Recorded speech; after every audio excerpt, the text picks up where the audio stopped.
Bonjour, bienvenue dans ma bibliothèque. Nous sommes à Montréal le 11 avril 2014. Mon nom est Bruno Lalonde. Aujourd'hui, c'est un jour spécial. Aujourd'hui, ma grand-mère, qui m'a élevé, aurait eu 100 ans. Vous vous rendez compte? Et cette femme-là, qui m'a sauvé la vie, au fond. Vous le savez, ceux qui écoutez mes vidéos, je parle d'elle de temps en temps. Mais aujourd'hui, c'est son anniversaire et elle aurait donc eu 100 ans. Ma grand-mère ne lisait pas. Ma grand-mère, je pense, n'a jamais lu aucun livre de sa vie. Ma grand-mère avait une 6e année qu'elle avait, qu'elle avait fait à Saint-Hyacinthe. Et je vous montre quelque chose cette année. Voyez, je vous montre ça. Ça, c'est un des 3 CD d'enregistrement que j'ai fait avec ma grand-mère quelques années avant qu'elle meure, 4-5 ans avant qu'elle meure, où je l'interroge sur sa vie, sur la vie qu'elle a eue, sur la crise de 29, sur son mariage, sur ses amours. Je l'interroge même, je lui pose même des questions sur sa sexualité. Et j'essaie de la faire remonter dans sa mémoire, j'essaie même de lui faire parler, j'y parviens, de ses parents, de ses grands-parents également. Ce qui nous amène aux alentours de 1870 à peu près. Alors je considère ceci comme un document ethnologique. Et c'était de la plus grande importance pour moi de recueillir les confessions de ma grand-mère.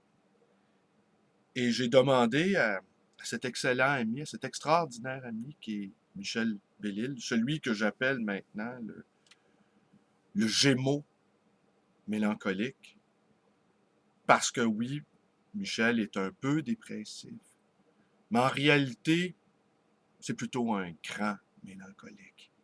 Vous savez, ces grands mélancoliques là, qui aspirent à une vie plus large, à une vie plus vaste, qui sont extrêmement sensibles, extrêmement compétents, extrêmement généreux et extrêmement minutieux.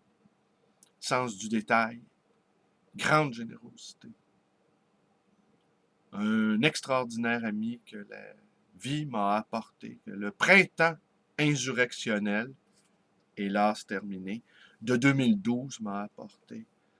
Et donc, je lui ai demandé, il a accepté d'ailleurs, de retranscrire les 6 heures d'enregistrement. Alors, éventuellement, à un moment donné, je vais publier les entretiens avec ma grand-mère. Ma grand-mère, donc, qui est morte à l'âge de 94 ans. Ma grand-mère qui a passé toute sa vie à fumer. C'est une très, très, très, très grande fumeuse. Et une fois, je m'étais amusé à faire des statistiques un peu absurdes. Je lui avais dit, j'écoute grand-maman, mais va, je l'appelais. Écoute, mais va. Si on met bout à bout toutes les cigarettes que tu as fumées, eh ben, on se rend en Gaspésie. C'est-à-dire 10 heures de route en voiture. Alors, tu te rends compte? 2 petits poumons à peine plus gros que 2 points, à peine plus petits que 2 points, ont absorbé des centaines et des centaines de kilomètres de cigarettes. Et je la félicitais pour cet exploit-là. Donc, je vous disais au début, ma grand-mère ne lisait pas. Et elle écrivait presque au son. Mais ma grand-mère ne méprisait pas les livres. Jamais elle ne se serait vantée de n'avoir jamais ouvert un livre. Elle avait du respect pour les gens qui lisaient. Elle avait du respect pour les livres également. Je ne sais comment font les gens qui ne lisent pas pour aller chercher à l'intérieur d'eux les ressources pour continuer à vivre. Pour ma part, sans les livres, je n'y serais jamais parvenu. Surtout dans mon adolescence et dans ma vingtaine. époque extrêmement ténébreuse pour moi, où l'horizon était totalement bouché. Et les livres, je me suis enfoui sous le papier, comme la chenille. Et les livres m'ont permis de tenir le coup. Parfois, dans certaines situations de vie, la seule chose que nous ayons vraiment besoin, c'est de temps. Temps pour cicatriser les blessures, temps pour refaire ses forces vitales, temps pour se donner enfin des raisons de continuer d'avancer. Mais ce temps-là, malheureusement, nous est sans cesse dérobé par des activités inutiles, par des préoccupations superficielles, par l'occupation de notre temps de cerveau disponible, par des médias ou des activités de masse parfaitement inutiles et qui bouffent notre vie. Chronophage.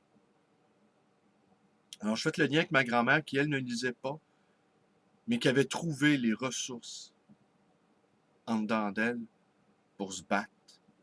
Et j'ai grandi dans une famille d'athées. Ma mère, ma grand-mère, tout le monde était athée chez moi. Ma grand-mère a été sans doute l'une des premières femmes à quitter l'Église quand les portes se sont ouvertes. S'est enfuie en courant. Et jusqu'à la fin, elle est restée athée. Jusqu'à la fin. Jamais elle n'a trouvé dans la religion quelque consolation que ce soit. Sa consolation, elle la trouvait dans l'amour de ses proches, auquel elle était entièrement et presque exclusivement douée, euh, presque exclusivement dévouée. Elle était douée également.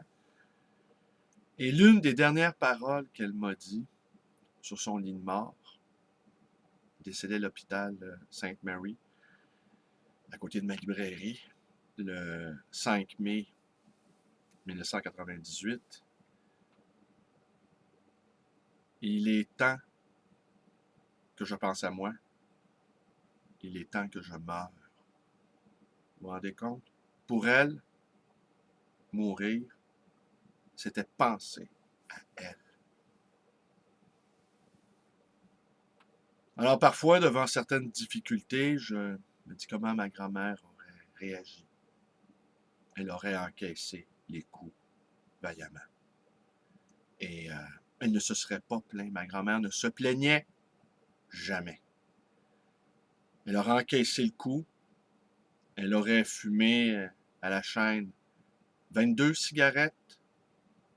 D'ailleurs, à la suite de son tabagisme très, très, très intense, elle a perdu la vue vers la fin de sa vie. Elle souffrait de dégénérescence maculaire. Un matin, elle s'est réveillée, elle avait les yeux complètement injectés de sang. Et elle a mis 24 heures à se remettre de cette épreuve. Son seul regret, c'était de ne pas pouvoir lire la presse, son journal La Presse, qu'elle lisait religieusement tous les jours. Et son seul regret, c'était de ne pas lire Pierre Folliat, qu'elle aimait beaucoup, beaucoup, beaucoup, beaucoup. Alors, 2 jours après qu'elle eut perdu la vue, je lui demandais comment elle se sentait. Elle m'a simplement répliqué je suis un peu down, mais ça va aller, j'en ai vu d'autres.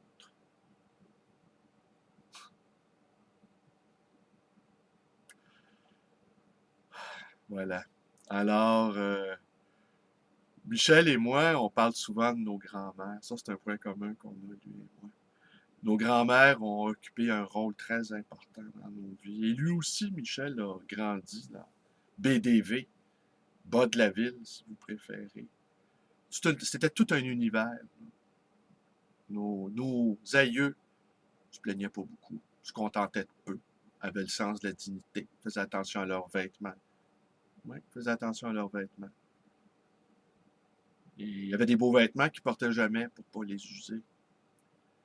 Et nous savons, Michel et moi, combien avoir été élevés par nos grands-mères, c'est une chance incroyable. C'est les deux écrivains américains, Tennessee Williams et Carson McCullers, Ils se disaient entre eux, tous deux ayant été élevés par leur grand-mère, ils se disaient, les gens ne savent pas à quel point c'est un bonheur d'avoir été élevé par une grand-mère. Eh bien, moi, j'ai connu ce bonheur-là. Alors, voilà. Je voulais partager avec vous ce petit moment de vie. Et d'ici peu, je ne sais pas quand, eh ben, on va faire un montage de 2 heures, sans doute, de ce film-là, plan fixe, où on voit ma grand-mère fumer à la queue leu-leu, les cigarettes à la queue leu-leu. Et on va en faire un compendium. Pas un compendium, mais on va en faire en tout cas, on va retranscrire les propos qu'elle a tenus. Un verbatim. On va retranscrire les propos qu'elle a tenus. Et puis, même si elle n'a jamais ouvert un livre de sa vie, eh ben, elle aura laissé un livre derrière elle. Ma chère grand-mère. Je vous remercie d'être avec moi. Portez-vous bien. Vous connaissez la suite. Vidéo, page Facebook, librairie d'occasion, les anciens livres voyageurs, puis mon numéro de téléphone. 514-736-0999. Le printemps est arrivé. Sortons. Profitons-en. Ressourçons-nous. Merci. Bonne journée.